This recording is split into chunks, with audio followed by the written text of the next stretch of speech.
I'm Fritz. Hi, I'm Kyle. Hi, I'm Teresa. Hi, I'm Omil. Hi, I'm Ariana. Hi, I'm Patch, and this is Discourso.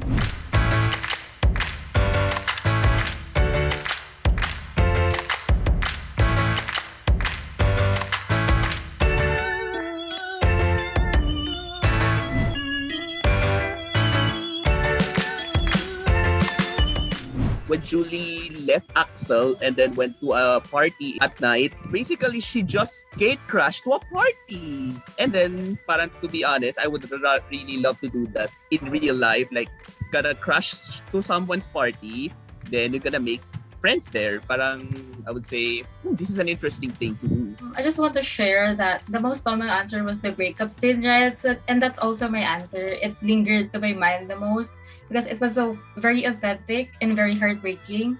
And for someone that haven't experienced that yet, I couldn't understand why I can relate so much to the scene. When Julie decided to meet Ivan, kasi the emotion of that scene is so powerful. It perfectly captured how it feels to be in love. And then the world just stops, and then you're just there, motivated to meet someone who finally completes you emotionally.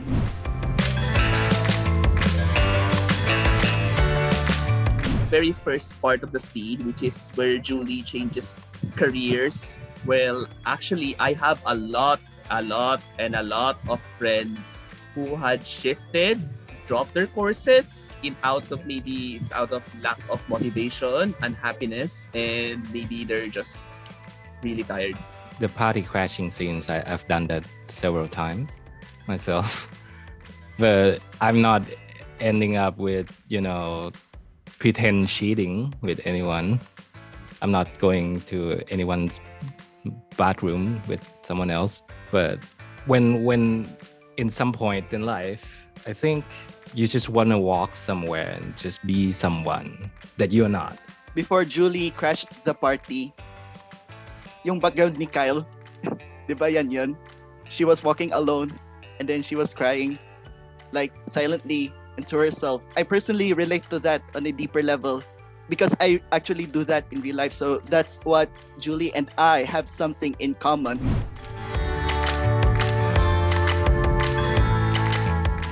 At some point, we are all Julies in life, diba? Directionless, but we still go on. I'm both a Julie and an Axel combination.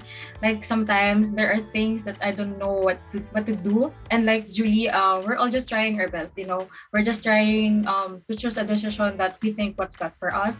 But unlike her, I'm more of an Axel in a way that I do not run away from it. I try to compromise as much as possible because I cannot afford to do what Julie does.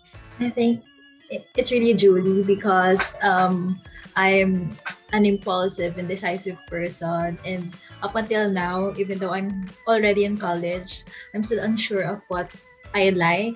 Our decisions can be fleeting, our decisions can be bad, but there is no worst person. And if you think that you are a bad person, then you're just making bad decisions. Sometimes makes me feel my main character moment. Maybe this is only my main character moment. This is not a bad decision.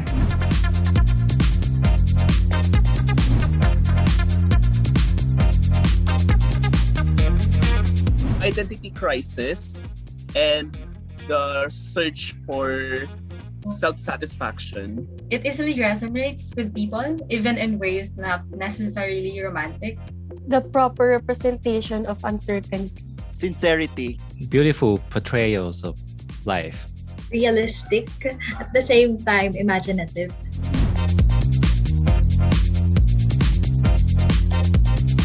Axel's family, especially the kids.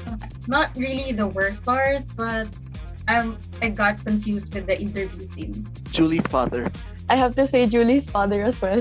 The worst part about this movie is not many people would see it. Julie's father and Axel's comics, I think.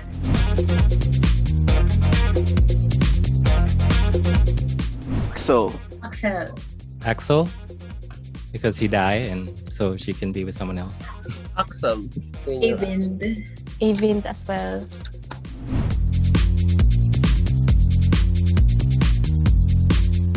I think no one is the worst person in the world. I think all of us. Not Julie, of course. Worst person in the world is the person who's accused another person of being worst person in the world. I would say all of us. Giving yourself the title the worst person in the world is pretty narcissistic. Because you think you're the worst person in the world, really? I agree with her.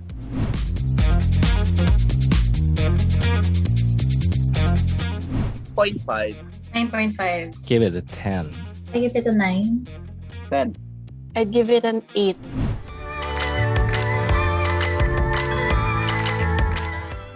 Well, okay. I have been in some kind of similar situation when I'm writing. Some people would call it enter the zone.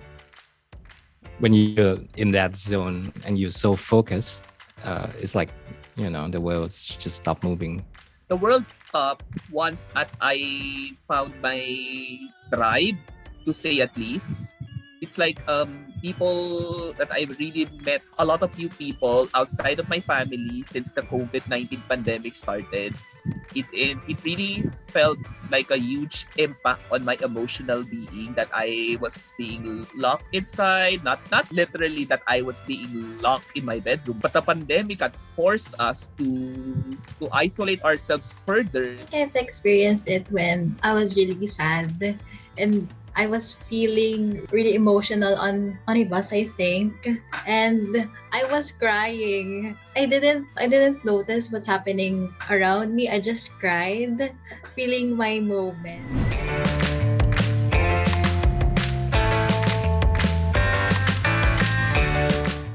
I might be more relatable to Eskil in this situation because my relationship that I've ever had lasted not longer than maybe 2 years. So is it love and romance, or is it the convenience about life, or is relationship something you need to have to achieve happiness or something like that? I think still need to be figured it out. I also believe that even though you've been with so many partners in your life, you could still receive everlasting love once you define what is everlasting love for you. And I think Julie hasn't defined that for herself yet because she's been going through a lot and she's been stuck in this loop of uncertainty. But once we define what is everlasting romance or love for us, then it's just easy to find yourself marrying someone else or find that person you really connect with. Yeah, somehow we'll meet people who are too similar to us, and then, or not like us, but there's an interest to meet you halfway in the relationship. Ganon. Tapos, we have this choice to cultivate it. If it works, it works. If it doesn't, it doesn't. Or if it doesn't, keep trying.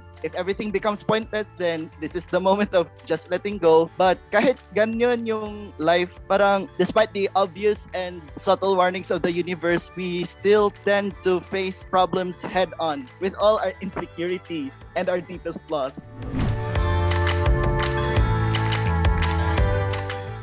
One, keyword in every relationship is, I think, the truth. It's not the same as faithfulness. I mean, faithfulness is good, but I think the truth is better.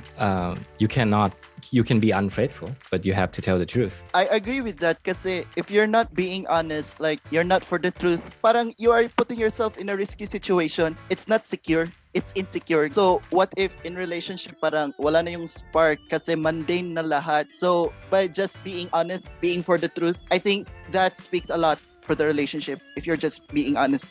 I agree that you have to tell the truth. Like, some people say that you don't have to be actually 100% honest with your partner. But I beg to disagree because what keeps bothering you may affect the way you interact with your partner. So I suggest that you could really be honest and figure it out while you're in the relationship, or when it's necessary, you guys could take a break from one another and realize or find out what you really want in life. I do believe everlasting romance is not just limited to the sparks or whenever the spark is already gone, but I think the two people involved in the relationship, or three people if they're in an open relationship, should be able to compromise and communicate what they both want. And I certainly think that, being in a relationship shouldn't be hard. It should be comfortable, or at least makes you feel like you can be honest with yourself. I think I disagree with the part that relationships shouldn't be hard. I think relationships in general are going to be hard in the long run. And for it to withstand the test of time, I think it all comes down to the word like commitment. Of course, we all know that word. Like it all comes down to our choices.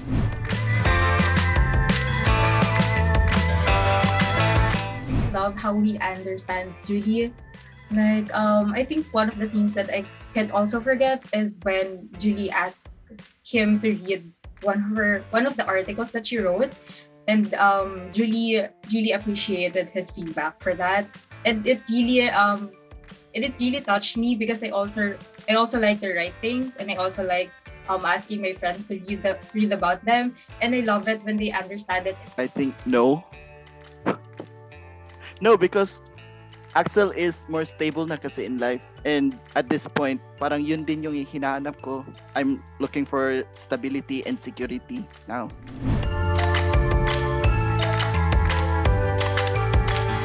Right now, I would say that kind of happiness and satisfaction, also known as ikigai, that you're gonna have to stay with it. Like, you're gonna have to commit to this. It's like you have to really find yourself and make sure that you are satisfied in life. I would say I'm 35. Like Julie is almost, I think she's 30, and I would say 35. It's because like, all right, I already have this career and I'm kind of getting old in a way. Regardless of if you want to be married or not, you have to stick to it so that there will be no regrets in life. Like for example, if you're jumping around different people, temporary people to be exact, at the end of the day, you're gonna be lonely or you're gonna be sad. So I agree with Kyle. Eventually, we'll find our place.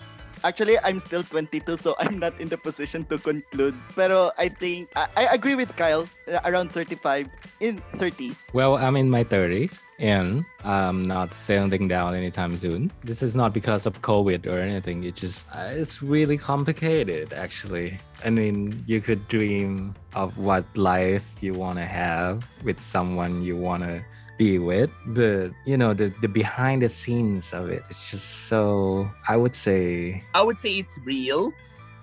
It's real time. The emotions is real time. Right. So if you're more happy than sad, I'll say go for that. But I'm not saying like you should throw yourself around and see what sticks. It's not a healthy kind of living, I think, in my opinion.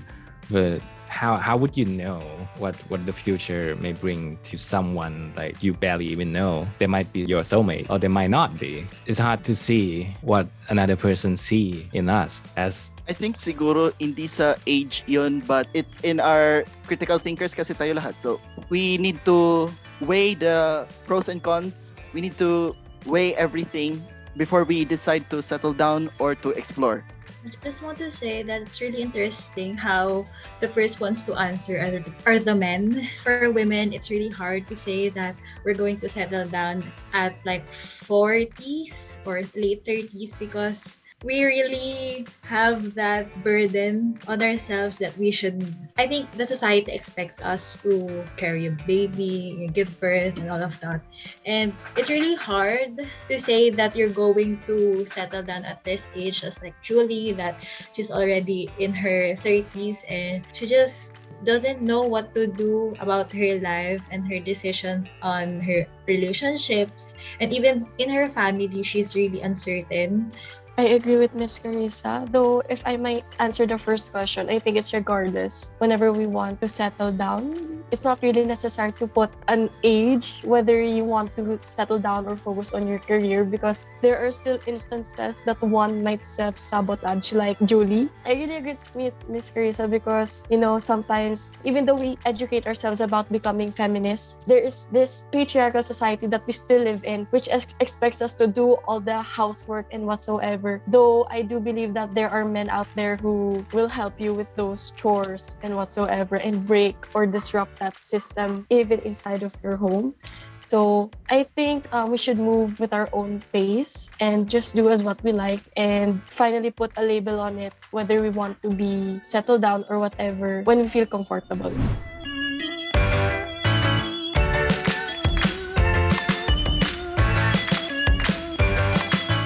I would see this as reality. It's because that Elvin already had settled with his girlfriend Suniva, and I think Elvin had found his purpose in life is to be a father to his I think his son or daughter. The baby's gender wasn't being determined, so I would say Elvin that finally settled. So I think I would say Julie should maybe settle herself to become a professional photographer. Now that you mention it, it's I think it's real as well. But when you ask this question, it kind of led me wondering because it's a little bit too convenient that Eskill happened to be outside the windows, and so I think now that I look more into it, I think it's kind of open to interpretation. We don't know how long, like from the movie until the epilogue as well. So there's a lot of room that a lot of things can happen there, and it's just such a beautiful way to end the movie. Elvin was taught he did not want to have he did not want to have children, just like Julie, right? That's why they matched. That's why Julie found some comfort being with this guy. But suddenly in the end, we saw that he had a child with his new girlfriend. So I think it all comes down to what you can compromise, to what you can sacrifice, to being with this person. Yes, I believe the ending was really fitting because it's also a sign for her that, wow, this person in my life already figured out what they want in life and they're enjoying it. And sometimes it makes you wonder that, hey, when can that happen to me, or when will I have my time? And she can start working on that once she thinks of it as a sign.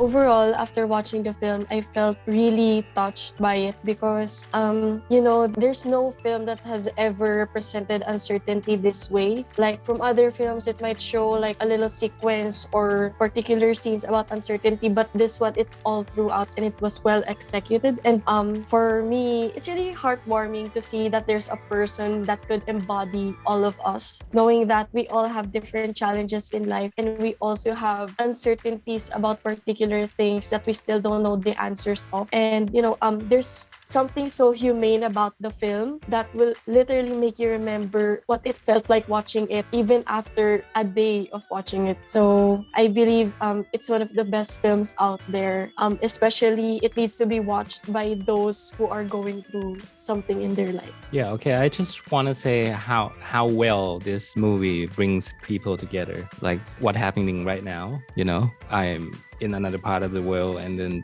yet here we are because the movie is just so relatable to many people, and it's not just in this panel discussion. It's just around the world. You can see in the letterbox, in the comment section, and in the YouTube. Like this is a phenomenon. I kind of reflected Julie's personality into myself right now, like in an academic limbo, but I'm still trying to survive my course right now. And I would say, Julie, I think I can see myself in you. So I would say overall, it's a very great film for people like us to identify what was lacking in ourselves. Like if this is like, for example, the Maslow's hierarchy of needs. Para this film embodies the fifth triangle, which is the highest triangle, which is the like self-actualization. Like you really need to find yourself. Like Julie has it all. Like she has great parents, a great career. She can even bounce between two boyfriends like Axel and Elvin. But despite all of that satisfactions in that pyramid, she is still unhappy. Like there is still something that is lacking in her life, and she is really finding that one. So I would say for all of us who are suffering right now emotionally and mentally, this is the film that you really need and to reflect on. For someone who's still in my 20s, it's like I am being given advices on what to do when I'm on that stage already. But for me, after I watched that film, I felt like, oh, I want to be kinder to myself, and I want to say that to everyone. Like after watching this film, I hope that you become kinder to what you're doing. Like I know that sometimes it feels like you're ruining your life. It feels like you're not making the right decisions, and it feels like you're not getting to that vision of yourself that you see in in the future.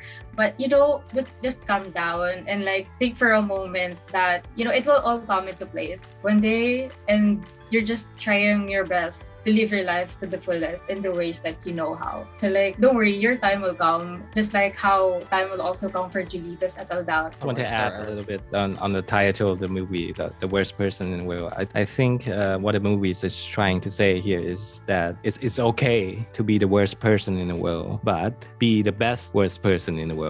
They said it right na. Tama yung sinabi nila. And then at the same time, this is a film that captures all the right emotions. And then like what Ariana said, it captured uncertainty in a way that feels raw, realistic, authentic. Kasi it hits you so hard, ganon. And then while watching the movie, you felt all the right, wrong, weird, and embarrassing emotions, ganon. It made me re-examine my life at some point. But no matter how directionless life can be, we all have our own purpose, and then we'll find our way. Oh, I would like to also add, in France, it is titled called Julie in 12 chapitres, which means Julie in 12 chapters. What would you think if that title is adopted to that in the English title, like Julie in 12 chapters? What you guys gonna think about that? If they have that title, I agree with that. Like Julie in 12 chapters, it's like how you say it literally, but it kind of lost its interest for some, I would say. So I think they did the title "The Worst Person in the World" because it needs to correlate with the universal feeling of uncertainty. It sounds less appealing, but it's an actual representation of what the film is doing or what the film tells. It's about Julie in 12 chapters. But The Worst Person in the World is already the best title. I think it's a very interesting title and is really true to the movie as well. I don't know what's going on with the worst person in the world, which she's clearly not the worst person in the world, but as I've said, yes, she's kind of like the worst person in the world, and she have 12 stories to tell. If I would say if that name were being used instead, people would be even less to be interested in this movie. Because normally, if you want to use the worst person in the world in a sentence, it would be likely related to Donald Trump or someone. I don't know. So yeah, it's kind of those headlines that would make the movie pop. It's a good decision.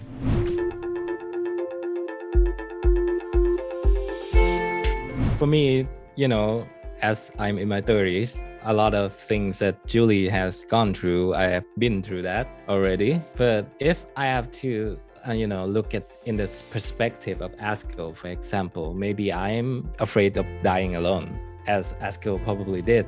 So, the movie is kind of, tell me that just don't wait, just if you want something, just do it. I agree with Mr. Petch. Actually, the way the movie has kind of molded the way I make my decisions was not really drastic, but it encouraged me to not blame myself for making mistakes, but know that it's part of your life. As long as you're not really hurting anyone, just feel free to do what you want. That could give you a sense of fulfillment in your life. It says that it's okay to make decisions that you're not sure, and just what you have said, to be kinder to yourself when life is not working out as you expected. I guess this is for everyone. Let's continue to improve on ourselves daily, be the best version of ourselves. I hope that we are all registered voters here. I hope you are all safe and well today. And thank you for the discussion. Yeah, it was a pleasure being invited. So yeah, thanks a lot.